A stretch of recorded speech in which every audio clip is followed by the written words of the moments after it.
sempre rogando a Deus e a Jesus o amparo em todos os momentos da nossa existência, que nos sustente, tanto a nós quanto todos aqueles ligados a nós pelos laços do amor ou da dor. Vamos à leitura e reflexão do Evangelho segundo o Espiritismo por Allan Kardec, capítulo 20, Trabalhadores da Última Hora. 1. O reino dos céus é semelhante a um homem pai de família que, ao romper da manhã, saiu a assalariar trabalhadores para a sua vinha, e, feito com os trabalhadores ajuste de um dinheiro por dia, mandou-os para a sua vinha. E, tendo saído junto da terceira hora, viu estarem outros na praça ociosos, e disse-lhes: Ide vós também para a minha vinha, e dar-vos-ei o que for justo. E eles foram. Saiu, porém, outra vez junto da hora sexta e junto da hora nona, e fez o mesmo. E junto da 11ª hora tornou a sair, e achou outros que lá estavam, e disse: Por que estáis vós aqui todo dia, ociosos? Responderam-lhe eles: Porque ninguém nos assalariou. Ele lhes disse: Ide vós também para a minha vinha. Porém, lá no fim da tarde, disse o senhor da vinha ao seu mordomo: Chama os trabalhadores e paga-lhes o jornal, começando pelos últimos e acabando nos primeiros. Tendo chegado, pois, os que foram junto da hora 11ª, receberam cada um seu dinheiro. E chegando também os que tinham ido primeiro, julgaram que haviam de receber mais. Porém, também estes não receberam mais do que um dinheiro cada um. E ao recebê-lo, murmuravam contra o pai de família, dizendo: Estes que vieram por último não trabalharam senão 1 hora, e tu os igualaste conosco, que aturamos o peso do dia e da calma. Porém ele, respondendo a um deles, lhe disse: Amigo, eu não te faço agravo. Não convieste tu comigo num dinheiro? Toma o que te pertence e vai-te, que eu de mim quero dar também a este último, tanto quanto a ti. Visto isso, não me é lícito fazer o que quero? Acaso o teu olho é mau porque eu sou bom? Assim, serão últimos os primeiros e primeiros os últimos, porque são muitos os chamados e poucos os escolhidos. Mateus, capítulo 20, versículos de 1 a 16. Kardec solicita para observar também o capítulo 18 da parábola da festa de núpcias. Vamos às instruções dos Espíritos. Os últimos serão os primeiros. Instrução dada por Constantino, Espírito Protetor, Bordeaux, 1863. 2. O trabalhador da última hora tem direito ao salário. Mas, para isso, é necessário que se tenha conservado com boa vontade a disposição do senhor que o devia empregar, e que o atraso não seja fruto da sua preguiça ou da sua má vontade. Tem direito ao salário porque, desde o alvorecer, esperava impacientemente aquele que, por fim, o chamava ao labor. Ela era trabalhador e apenas lhe faltava o que fazer. Se tivesse, entretanto, recusado o trabalho a qualquer hora do dia, se tivesse dito: tenham paciência, gosto de descansar, quando soar a última hora pensarei no salário do dia, que me importa esse patrão que não conheço e não estimo? Quanto mais tarde, melhor. Nesse caso, meus amigos, não receberia o salário do trabalho, mas o da preguiça. Que dizer então daquele que, em vez de simplesmente esperar, tivesse empregado as suas horas de trabalho para cometer estrepolias? Que tivesse blasfemado contra Deus, vertido o sangue de seus semelhantes, perturbado as famílias, arruinado homens de boa fé, abusado da inocência? Que tivesse, enfim, se lançado a todas as ignomínias da humanidade? O que será dele? Será suficiente dizer à última hora: Senhor, usei mal meu tempo, empregai-me até o fim do dia para que eu faça um pouquinho que seja, da minha tarefa, e pagai-me o salário do trabalhador de boa vontade? Não, não, porque o Senhor lhe dirá: não tenho agora nenhum trabalho para ti. Desperdiçaste o teu tempo, esqueceste o que havias aprendido. Não sabes mais trabalhar na minha vinha. Cuida, pois, de aprender de novo. E quando te sentires bem disposto, vem procurar-me e te franquearei as minhas terras, onde poderás trabalhar a qualquer hora do dia. Bons espíritas, meus bem-amados, todos vós sois trabalhadores da última hora. Bem orgulhoso seria o que dissesse: comecei o trabalho de madrugada e só o terminarei ao escurecer. Todos viestes quando chamados, uns mais cedo, outros mais tarde, para a encarnação, cujos grilhões carregais. Mas há quantos e quantos séculos o Senhor vos chama para a sua vinha, sem que aceitasses o convite? Eis chegado agora o momento de receber o salário. Empregai bem esta hora que vos resta. Não vos esqueçais de que a vossa existência, por mais longa que vos pareça, não é mais do que um momento muito breve na imensidade dos tempos que constituem para vós a eternidade. Vejam, companheiros queridos, que esse espírito amigo Constantino, espírito protetor, deu essa mensagem para nos esclarecer sobre o que quis dizer Jesus com esta parábola dos trabalhadores da última hora. Porque se lermos e não raciocinarmos, também podemos pensar que é injusto que aquele que recebeu que trabalhou, melhor dizendo, apenas uma hora, recebesse a mesma coisa que aquele que trabalhou o dia todo. Então pensemos bem, esse trabalhador que foi contratado no último instante estava ávido, aguardando o trabalho que não encontrava, mas não estava sentado esperando, ocioso, perdendo tempo. Então Constantino nos auxilia a compreender a importância do trabalho, de tornar cada hora nossa horas úteis para a nossa existência. Cada pensamento, cada palavra e cada ato seja aquele o qual não venha nos causar vergonha, pois que agora estamos sabendo que Deus Pai sabe o que vai no nosso coração, o que vai no nosso pensamento, muito mais do que nós mesmos. Então, em todo momento da encarnação, que possamos buscar o bem em qualquer pensamento, ato ou palavra nossa. À frente, no item 3, a mensagem é trazida pelo espírito Henri Heine, dada em Paris, 1863, e nos diz: Jesus amava a simplicidade dos símbolos. Na sua vigorosa expressão, os trabalhadores da primeira hora são os profetas, Moisés e todos os iniciadores que marcaram as diversas etapas do progresso continuadas através dos séculos pelos apóstolos, os mártires, os pais da igreja, os sábios, os filósofos e, por fim, os espíritas. Estes que vieram por último foram, entretanto, anunciados e preditos desde o advento do Messias. Receberão, pois, a mesma recompensa. Que digo, receberão uma recompensa maior. Últimos a chegar, os espíritas aproveitam o trabalho intelectual dos seus antecessores, porque o homem deve herdar do homem e porque os trabalhos e seus resultados são coletivos. Deus abençoa a solidariedade. Muitos dos antigos revivem hoje, ou reviverão amanhã, para acabar a obra que haviam começado.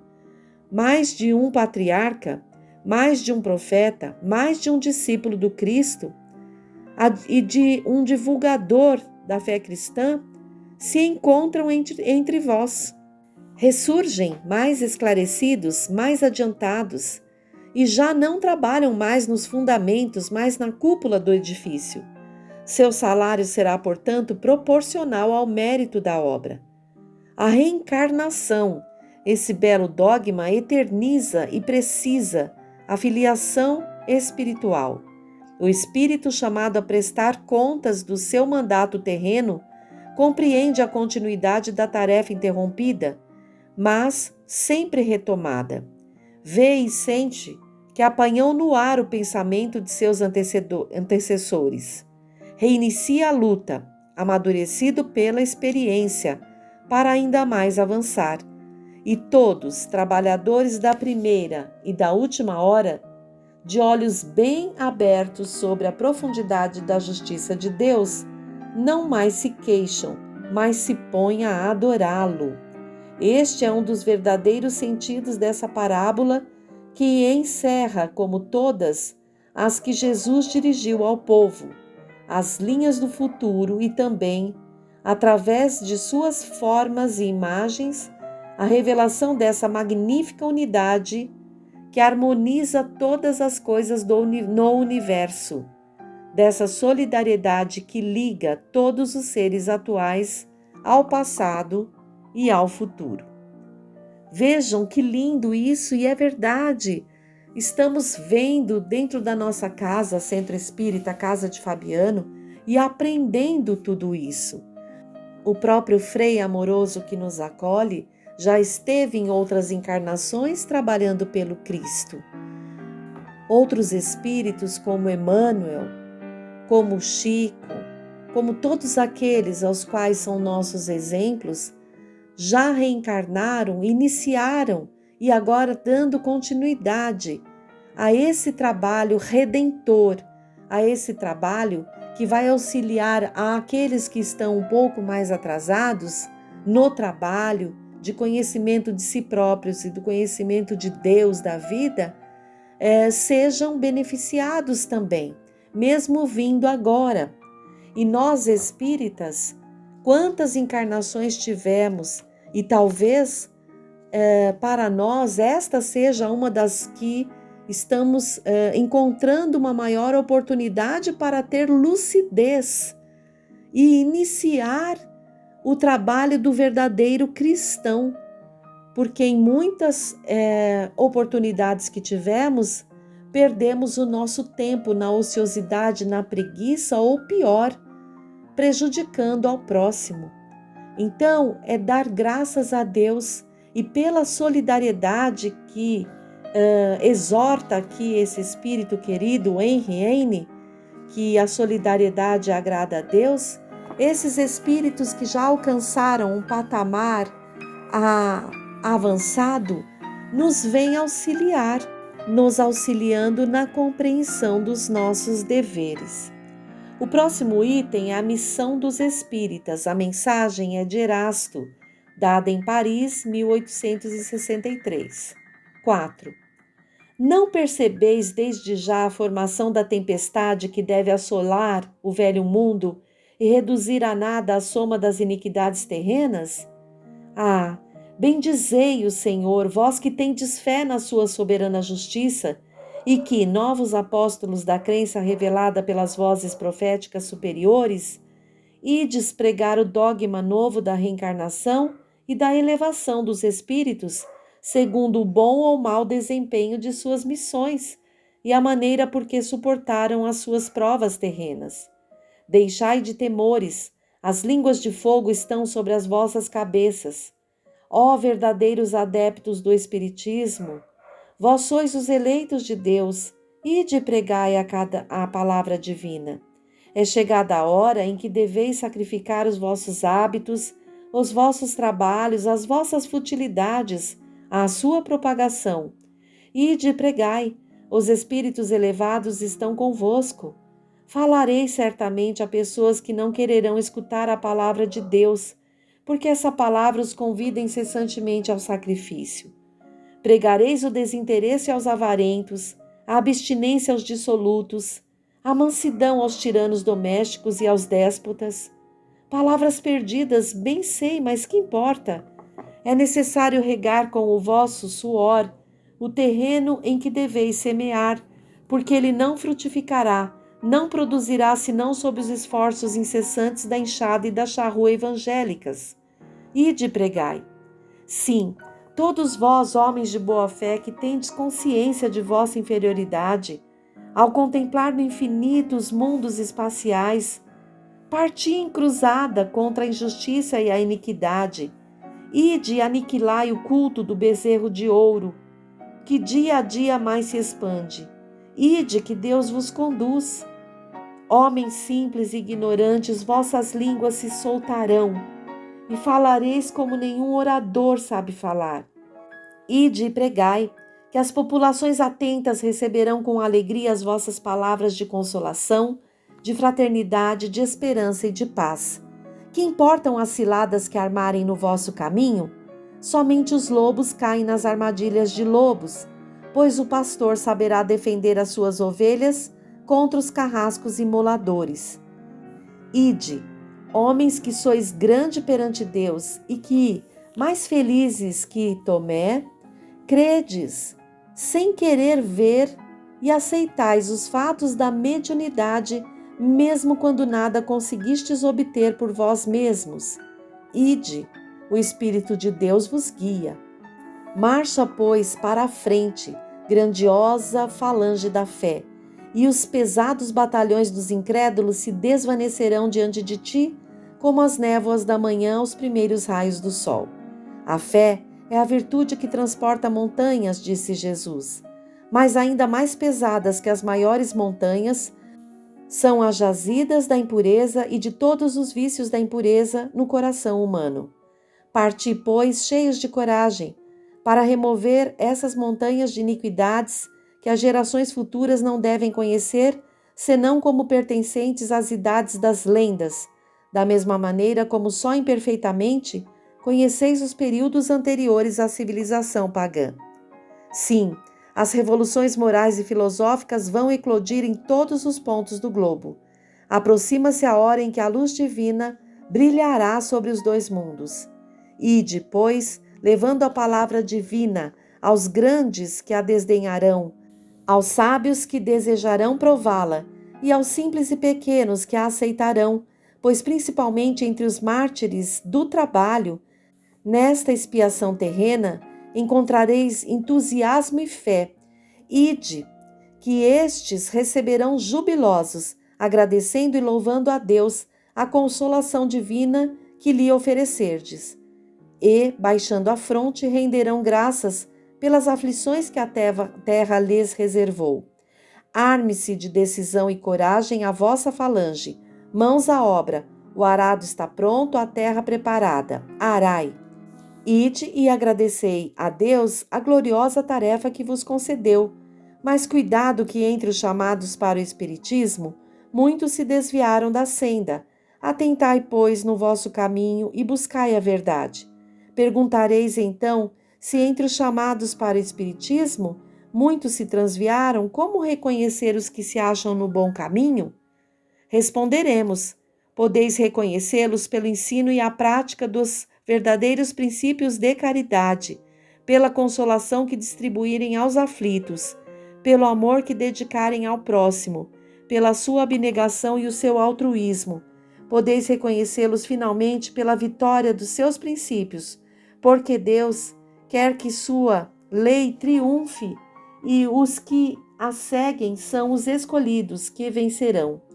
Os que, porém, falseiam o princípio dessa lei para satisfazerem sua vaidade e sua ambição, esses serão destruídos. Então, queridos companheiros, o convite de Deus para nós é nesse instante, é nessa hora, que possamos trabalhar nas lides de Jesus, enquanto estamos aqui na experiência da carne, nem que seja num segundo antes do desencarne, se despertarmos e voltarmos o nosso pensamento, nossas palavras e nossas ações para o bem, para estreitarmos cada vez mais o nosso coração com o coração de Jesus e praticarmos os seus ensinamentos, aí valerá a pena, esse um segundo valerá a pena. E se pudermos empregar mais horas, mais ainda haveremos de reconhecer a bondade de Deus na nossa vida. Queridos irmãos, juntos é ainda melhor. Então vamos todos unidos na nossa casa, vivermos o Evangelho de Jesus, ombro a ombro. Até o próximo encontro.